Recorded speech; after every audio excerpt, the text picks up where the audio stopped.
இருக்குன்னா strong interaction இருக்குது, electromagnetic interaction, week interaction இருக்குது.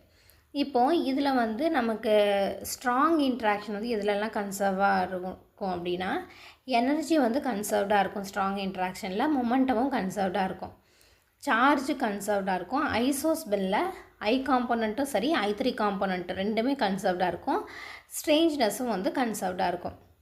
அதே எலக்ட்ரோமேக்னெட்டிக் இன்ட்ராக்ஷனில் பார்த்தோன்னா energy and momentum, charge, I3 component வந்து கன்சர்வ்டாக இருக்கும்.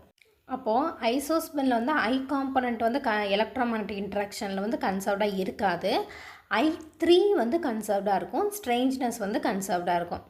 வீக் இன்ட்ராக்ஷனில் வந்து எனர்ஜி அண்ட் மொமெண்டம் கன்சர்வ்டாக இருக்கும், சார்ஜ் கன்சர்வ்டாக இருக்கும், ஐசோஸ்பெல் வந்து கன்சர்வ் ஆகாது. ஸ்ட்ரேஞ்ச்னஸ் வந்து நமக்கு வந்து எப்படி சேஞ்ச் ஆகும்னா 0, +or-1 அந்த மாதிரி நமக்கு ஒன்று டெல்எஸ் வந்து 0வாக இருக்கும், அப்படி இல்லைனா அதோட சேஞ்சஸ் வந்து எப்படி இருக்குன்னா +or- டெல்எஸ் வந்து +or-1 இருக்கும்.